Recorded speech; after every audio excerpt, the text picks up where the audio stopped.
ನಮಸ್ಕಾರ ಸ್ನೇಹಿತರೆ, ಇನ್ನೊಂದು ಹೊಸ ಸಂಚಿಕೆಗೆ ನಿಮ್ಮೆಲ್ಲರಿಗೂ ದೀಪಕ್ಸ್ ಕಿಚನ್ಗೆ ಸ್ವಾಗತ ಬಯಸಿದ್ದೀನಿ. ನಾನು ನಿಮ್ಮ ಸ್ನೇಹಿತ ದೀಪಕ್ ಕ್ಷತ್ರಿಯ. ಈ ವಾರ ಎಂಥದ್ದು ಗೊತ್ತಾ, ನಮ್ಮ ತುಂಬ ಜನ ಸ್ನೇಹಿತರು ಹಾಗೂ ನನ್ನ ಸಬ್ಸ್ಕ್ರೈಬರ್ಸ್ ಕೂಡ ಕೇಳ್ತಿದ್ದಾರೆ, 1 kg ಚಿಕನ್ ಉಪಯೋಗಿಸಿ ಒಂದು ಒಳ್ಳೆ ಸುಕ್ಕ ಚಿಕನ್ ಅಥವಾ ಒಂದು ಡ್ರೈ ಫ್ರೈ ಥರ ಮಾಡಿ ತೋರಿಸಿ ಅಂತ ಕೇಳ್ತಿದ್ದಾರೆ. ಸೊ ಆ ಒಂದು ಕಾರಣಕ್ಕಾಗಿ 1 kg ಚಿಕನ್ ಉಪಯೋಗಿಸಿ ಯಾವ ರೀತಿ ಒಂದು ಡ್ರೈ ಫ್ರೈನ ಮಾಡಬೇಕು, ಅದಕ್ಕೆ ತಾಗ್ತಕ್ಕಂಥ ಎಲ್ಲ ಅಳತೆಗಳ ಸಮೇತ ಯಾವ್ಯಾವ ರೀತಿ ಮಾಡಬೇಕು ಅಂತಕ್ಕಂಥದ್ದು ನಾನು ಪ್ರತಿಯೊಂದನ್ನು ಸಹ ನಾನೀಗ ಹೇಳ್ಕೊಡ್ತಾ ಇದ್ದೀನಿ. ಸೊ ಹಾಗಾದರೆ ಮತ್ತಿನ್ನು ಯಾವುದೇ ತಡ ಮಾಡ್ದಿರಾ ನಡೀರಿ ಈ ಒಂದು ಅದ್ಭುತವಾದ 1 kg ಕೋಳಿನ ಉಪಯೋಗಿಸಿ ಮಾಡ್ತಕ್ಕಂಥ ಫ್ರೈ ಯಾವ ರೀತಿ ಮಾಡಬೇಕು ಅನ್ನೋದನ್ನು ನೋಡುವ.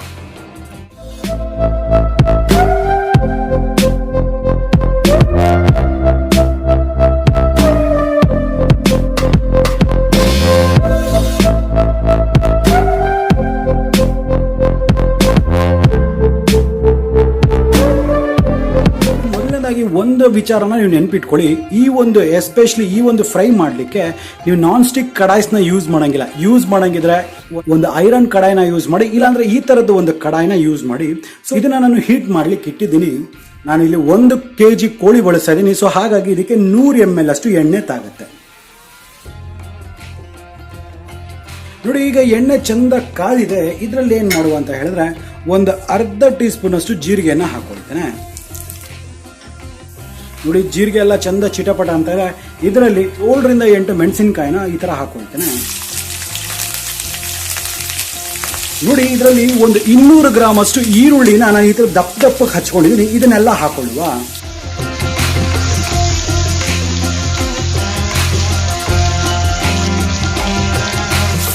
ಹಾಗೆ ಒಂದು 4-5 ಎಸಳಷ್ಟು ಕರಿಬೇವಿನ ಸೊಪ್ಪು.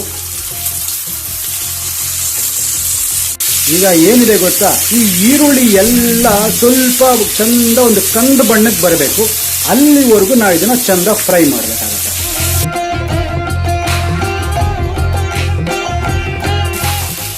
ನೋಡಿ, ಇದು ಕುಕಿಂಗ್ ಪ್ರೋಸೆಸ್ ಫಾಸ್ಟ್ ಮಾಡೋದಕ್ಕೆ ನಾನು 1 ಟೀ ಸ್ಪೂನ್ ಅಷ್ಟು ಉಪ್ಪನ್ನು ನಾನು ಹಾಕೊಳ್ತೇನೆ.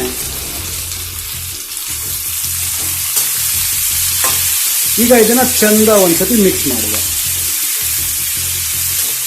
ಈಗ ನೋಡಿ ಸ್ನೇಹಿತರೆ, ಸುಮಾರು ಒಂದು 4 ರಿಂದ 5 ನಿಮಿಷಗಳ ಕಾಲ ನಾನು ಈರುಳ್ಳಿನ ಚಂದ ಹುರಿದಿದ್ದೀನಿ. ನೀವು ನೋಡ್ಬೋದು ಈರುಳ್ಳಿ ಯಾವ ರೀತಿ ಇದು ಬೆಂದಿದೆ ಅಂದ್ಬಿಟ್ಟು. ಸೊ ಇಷ್ಟ ಆದ್ರೆ ಸಾಕಾಗತ್ತೆ. ಸೊ ಈಗ ಏನ್ ಮಾಡೋಣ, ಇದರಲ್ಲಿ ನೋಡ್ಕೊಳ್ಳಿ 3 ಟೇಬಲ್ ಸ್ಪೂನ್ ಅಷ್ಟು ನಾನು ಜಿಂಜರ್ ಗಾರ್ಲಿಕ್ ಪೇಸ್ಟ್ ನ ಹಾಕ್ತಾ ಇದ್ದೀನಿ. ಇದರಲ್ಲಿ 1 ಟೀ ಸ್ಪೂನ್ ಅಷ್ಟು ಅರಿಶಿಣ. ಇದನ್ನ ಇವಾಗ ಹಸಿ ವಾಸನೆ ಹೋಗೋವರೆಗೂ ನಾವು ಇದನ್ನ ಚಂದ ಫ್ರೈ ಮಾಡಬೇಕಾಗುತ್ತೆ.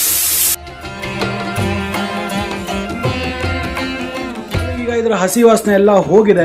ಇದರಲ್ಲಿ ನಾನು 1 kg ಅಷ್ಟು ಚಿಕನ್ ಅನ್ನ ಈ ರೀತಿ ಕಟ್ ಮಾಡಿಸ್ಕೊಂಡಿದ್ದೀನಿ. ನೋಡಿ, ಎಲ್ಲ ವಿತ್ ಬೋನ್ ಸಹ ಇದೆ, ಸ್ವಲ್ಪ ಫ್ಯಾಟ್ ಸಹ ಇದೆ. ಸೊ ಇದು 1 kg ಚಿಕನ್. ಇದನ್ನ ಮೀಡಿಯಮ್ ಆಗಿ ಕಟ್ ಮಾಡಿಸ್ಬಿಟ್ಟು ಇದಕ್ಕೆ ಸ್ವಲ್ಪ ಅರಿಶಿನ ಹಾಕ್ಬಿಟ್ಟು ಚೆನ್ನಾಗಿ ಒಂದು 2-3 ಸತಿ ತೊಳೆದಿದ್ದೀನಿ. ಸೊ ಈಗ ಈ ಪೀಸ್ಗಳನ್ನೆಲ್ಲ ಇದ್ರಲ್ಲಿ ಹಾಕೊಳ್ತೇನೆ. ಈಗ ಇದನ್ನ ಚೆನ್ನಾಗಿ ನಾವು ಒಂದ್ಸತಿ ಮಿಕ್ಸ್ ಮಾಡೋಣ.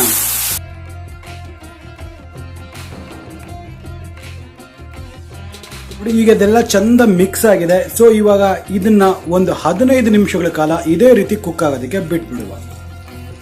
ಬಟ್ ನೆನ್ಪಿಟ್ಕೊಳ್ಳಿ, ಮಧ್ಯದಲ್ಲಿ ಇದನ್ನ ತಳ ಹಿಡಿಯಕ್ಕೆ ಶುರು ಆಗುತ್ತೆ. ಸೊ ಅವಾಗ ಇದನ್ನ ಮಿಕ್ಸ್ ಮಾಡ್ಕೊಳ್ತಾ ಇರಿ. ಅದು ಮಿಕ್ಸ್ ಮಾಡ್ಕೊಳ್ಳೋದನ್ನ ಮಾತ್ರ ಮರಿಬೇಡಿ ಸ್ನೇಹಿತರೆ. ಈಗ ಒಂದು 3 ರಿಂದ 4 ನಿಮಿಷ ಆಗಿದೆ. ನೀವೀಗ ನೋಡ್ಬೋದು, ಈ ಚಿಕನ್ ಎಲ್ಲ ಏನ್ ಮಾಡಿದೆ, ನೀರನ್ನೆಲ್ಲ ಊಸ್ ಔಟ್ ಮಾಡಿದೆ. ಅಂದ್ರೆ ಅದ್ರ ಜ್ಯೂಸಸ್ ಎಲ್ಲ ಹೊರಗಡೆ ಬಿಟ್ಕೊಳ್ತಾರೆ. ಇದು ಸಹ ಚಂದ ಕುಕ್ ಆಗ್ತಾ ಇದೆ.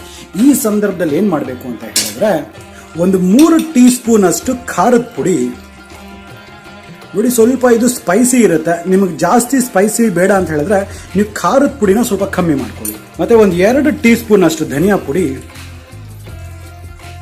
ಮತ್ತೆ ಒಂದು ಅರ್ಧ ಟೀ ಸ್ಪೂನ್ ಅಷ್ಟು ಕಸ್ತೂರಿ ಮೇಥಿ, ಮತ್ತೆ ಒಂದು ಅರ್ಧದಷ್ಟು ಕೊತ್ತಂಬರಿ ಸೊಪ್ಪು ಹಚ್ಚಿರ್ತಕ್ಕಂಥದ್ದು, ಮತ್ತೆ ಮಿಕ್ಕಿರ್ತಕ್ಕಂಥ ಈ ಒಂದು ಸ್ವಲ್ಪ ಕರಿಬೇವಿನ ಸೊಪ್ಪು. ಈಗ ಇವೆಲ್ಲನೂ ಚಂದ ಒಂದ್ಸತಿ ಮಿಕ್ಸ್ ಮಾಡೋಣ. ನೋಡಿ, ಈ ರೆಸಿಪಿಗೆ ಮಾತ್ರ ಯಾವುದೇ ರೀತಿ ನೀವು ನೀರನ್ನ ಹಾಕಬಾರ್ದು. ಆ ಮಾಂಸದಲ್ಲಿ ಇರ್ತಕ್ಕಂಥ ನೀರೇ ಅದು ಊಸ್ ಔಟ್ ಆಗಿ ಅದರಲ್ಲೇ ಈ ಕಂಪ್ಲೀಟ್ ರೆಸಿಪಿ ಕುಕ್ ಆಗಬೇಕು. ಈ ಒಂದು ರೆಸಿಪಿಯ ಮೊನೋಪಲಿ ಏನು ಗೊತ್ತಾ, ಇದು ಕುದಿತಾ ಇದು ಫ್ರೈ ಆಗ್ತಾ ತಳ ಎಲ್ಲ ಹಿಡಿತಾ ಇರುತ್ತೆ. ಅದನ್ನ ಚೆನ್ನಾಗಿ ನೀವು ಕೆರೆದು ಮತ್ತೆ ಇದನ್ನ ಮಿಕ್ಸ್ ಮಾಡ್ತಿರಲ್ಲ, ಅದೇ ಇದ್ರದ್ದು ಒಂದು ಮೊನೋಪೊಲಿ.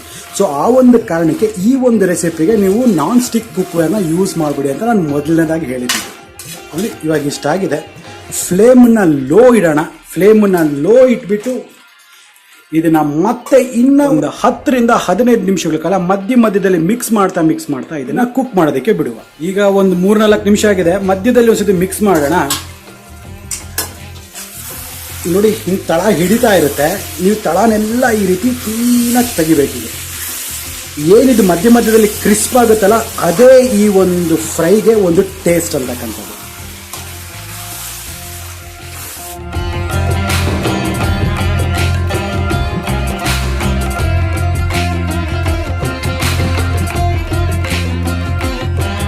ಮತ್ತೆ ಇದನ್ನ ಲಿಡ್ನ ಕ್ಲೋಸ್ ಮಾಡೋಣ. ಮತ್ತೆ ಇನ್ನೊಂದು 3-4 ನಿಮಿಷ ಕುಕ್ ಮಾಡೋಣ. ಮತ್ತೆ ಇದೇ ರೀತಿ ಮಿಕ್ಸ್ ಮಾಡ್ತಾ ಇರಬೇಕು. ಈ ಪ್ರೋಸೆಸ್ನ ರಿಪೀಟ್ ಮಾಡ್ತಾ ಇರಬೇಕು ಅಂಟಿಲ್ ಅಂಡ್ ಅನ್ಲೆಸ್ ಯಾವಾಗ ಇದು ಕಂಪ್ಲೀಟ್ಲಿ ಡ್ರೈ ಆಗಬೇಕು. ಚಿಕನ್ ಅಂತೂ ಟೆಂಡರ್ ಆಗಿ ಕುಕ್ ಆಗಬೇಕು. ಅಲ್ಲಿವರೆಗೂ ನಾವು ಇದೇ ರೀತಿ ಮಾಡಬೇಕು. ಎಣ್ಣೆ ಎಲ್ಲ ಹ್ಯಾಕ್ ತೇಲ್ತಾ ಇದೆ ಅಂದ್ಬಿಟ್ಟು ಇದು ಚಿಕನ್ ಅಲ್ಲಿ ಇರ್ತಕ್ಕಂಥ ಫ್ಯಾಟ್ ಅದು.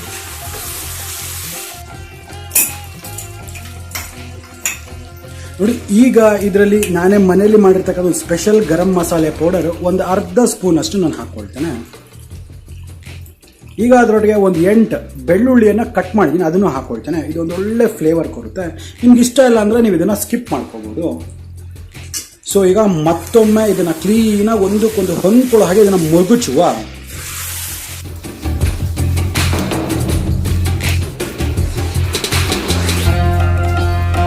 ಸೊ ನೋಡಿ ಇವಾಗ ಚಿಕನ್ ಎಲ್ಲ ಚಂದ ಕುಕ್ ಆಗಿದೆ. ಈ ಮಸಾಲೆ ಹಾಕಿರೋದ್ರಿಂದ ಇನ್ನೊಂದು 2 ನಿಮಿಷಗಳ ಕಾಲ ಇದೇ ರೀತಿ ಕುಕ್ ಆಗೋದಕ್ಕೆ ಬಿಡುವ. ನೋಡಿ ಸ್ನೇಹಿತರೆ, ಈಗೆಲ್ಲ ಪರ್ಫೆಕ್ಟ್ ಆಗಿದೆ. ಇದರಲ್ಲಿ ಈ ಟೈಮಲ್ಲಿ ನಿಮ್ಗೆ ಸ್ವಲ್ಪ ಉಪ್ಪು ಖಾರ ಬೇಕು ಅಂತ ಹೇಳಿದ್ರೆ ನೀವು ಚೆಕ್ ಮಾಡ್ಕೊಳ್ಳಿ. ಎಲ್ಲ ಸಹ ಇದರಲ್ಲಿ ಪರ್ಫೆಕ್ಟ್ ಆಗಿದೆ. ಇದರಲ್ಲಿ ಕೊನೆಯದಾಗಿ ನಾನು ಏನು ಮಾಡ್ತೀನಿ, ಮಿಕ್ಕಿರ್ತಕ್ಕಂಥ ಕೊತ್ತಂಬರಿ ಸೊಪ್ಪನ್ನೆಲ್ಲ ಈ ರೀತಿ ಹಾಕೊಂಡ್ಬಿಡ್ತೀನಿ. ಕೊತ್ತಂಬರಿ ಸೊಪ್ಪನ್ನು ಸ್ವಲ್ಪ ಜಾಸ್ತಿ ಹಾಕೊಳ್ಳಿ. ಅದೇ ಇದಕ್ಕೆ ಒಂದು ಒಳ್ಳೆ ಟೇಸ್ಟ್ ಅನ್ನೋದು ಕೊಡುತ್ತೆ. ಸೊ ಈಗೇನು ಮಾಡುವ, ಇದನ್ನು ಒಮ್ಮೆ ಈ ರೀತಿ ಮಿಕ್ಸ್ ಮಾಡಿಬಿಟ್ರೆ ಈ ರೆಸಿಪಿ ಅಂತಕ್ಕಂಥದ್ದು ರೆಡಿ. ನೋಡಿದ್ರಲ್ಲ, ಒಂದು ತೊಟ್ಟು ನೀರನ್ನು ಸಹ ನಾನು ಹಾಕ್ದಿರ ಈ ಒಂದು ಅಲ್ಟಿಮೇಟ್ ಆಗಿರ್ತಕ್ಕಂಥ ಚಿಕನ್ ಸುಕ್ಕ, ಅದು 1 kg ಕೋಳಿ ಮಾಂಸಕ್ಕೆ ಬೇಕಾಗಿರ್ತಕ್ಕಂಥ ಪ್ರತಿಯೊಂದು ಅಳತೆಗಳನ್ನ ಸಮೇತ ನಾನು ನಿಮಗೆ ಈ ಒಂದು ರೆಸಿಪಿಯಲ್ಲಿ ಹೇಳ್ಕೊಟ್ಟಿದ್ದೀನಿ.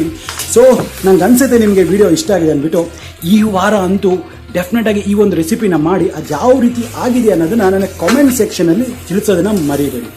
ಸೊ ಹಾಗಾದ್ರೆ ನಮ್ಮ ಚಾನಲ್ ಸಬ್ಸ್ಕ್ರೈಬ್ ಮಾಡ್ಕೊಳ್ತೀರಾ ತಾನೇ? ಸೊ ಹಾಗಾದ್ರೆ ಮತ್ತೆ ಭೇಟಿ ಆಗ್ತಿರೋಣ. ಅಲ್ಲಿವರೆಗೂ Deepak Kshatriya signing off and Jai Hind, Jai Karnataka.